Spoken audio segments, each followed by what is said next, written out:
৩৬ দফা, নির্বাচনী ইশতেহার, এই সব লঙ্ঘন করে তারা এই প্রশাসক নিয়োগ করলেন। তো আমার কাছে বোধগম্য নয় কেন।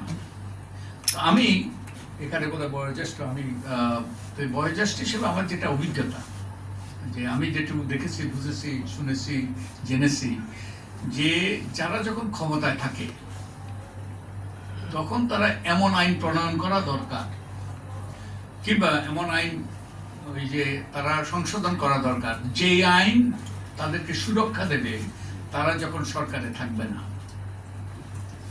অর্থাৎ বিরোধী দলের আসনে বসে যে তারা যখন বিরোধী দলে যাবে তখন তাদের কিরকম সুরক্ষা দরকার, সেই রকম আইন, সেই রকম বিধিবিধান তাদের প্রণয়ন করা দরকার।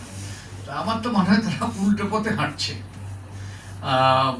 আমি আগে বলেছিলাম যে ওই যে একই পথে হেঁটে, পুরনো পথে হেঁটে নতুন গন্তব্যে পৌঁছা যাবে না, কিন্তু এখন তো উল্টো পথে হাঁটছে তারা। এখন উল্টো পথের এই পরিণতি কি? তো আমি শঙ্কিত।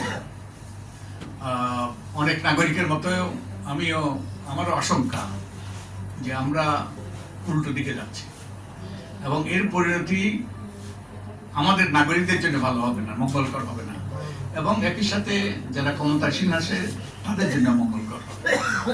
তো আমি বুঝতে পারি না, আমি আগে একটা মিটিং বলেছি যে এটার যৌক্তিকতা কি, এইরকম যে সিদ্ধান্ত নিচ্ছে তারা, ওই যে যেই গণভোটের ব্যাপারে তাদের যে অনীহা দেখাচ্ছে গণভোট বাস্তবায়নের ক্ষেত্রে, এবং একই সাথে এই সকল গুরুত্বপূর্ণ আইনগুলো, যে আইনগুলো সরকারের স্বচ্ছতা, জবাবদিহিতা নিশ্চিত করবে, যে আইনগুলো মানুষের অধিকার প্রতিষ্ঠা করবে, সুরক্ষা দেবে, সেই আইনগুলো বাতিল করে কেন করছে আমার কাছে বোধগম্য হয় না।